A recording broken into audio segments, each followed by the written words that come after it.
Brilliance Audio presents Lament, the Fairy Queen's Deception by Maggie Stiefvater, performed by Carly Robbins. "You'll be fine once you throw up," Mom said from the front seat. "You always are." Standing behind her dusty station wagon, I blinked out of my daze and tugged my harp case out of the back, feeling nauseated. It struck me that Mom's statement was just about the only reason I needed to avoid a career in public music performance. "Keep that pep talk coming, Mom." "Don't be sarcastic." Mom tossed me a cardigan that matched my pants. "Take this. It makes you look more professional." I could have said no, but it was easier just to take the sweater.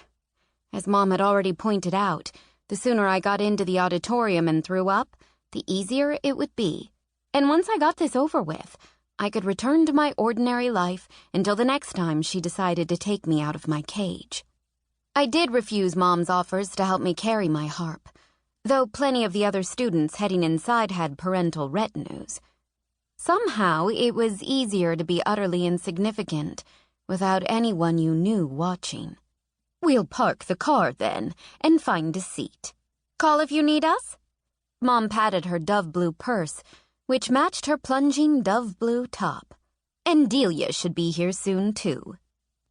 The thought of my diva aunt pushed me slightly closer to the vomit end of the 6 scale.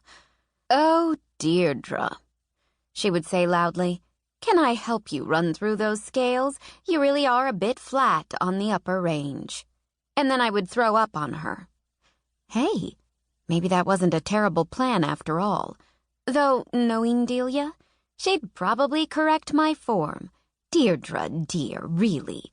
You need a better puke arc if you're going to ever blow chunks professionally." "Great," I said. My parents waved and left me to find the competitors area. I shielded my eyes and scanned the broad concrete side of the high school. Shining brightly in the early afternoon glare was a huge canvas sign that said, "Competitors Entrance." I'd sincerely hoped I wouldn't have to return to the school until my junior year started. Yeah, farewell, mine dreams. Man, was it hot.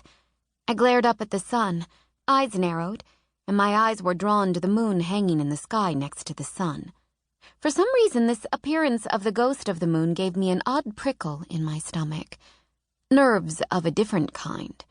It had a sort of magic that made me want to stay and stare at it until I could remember why it enchanted me.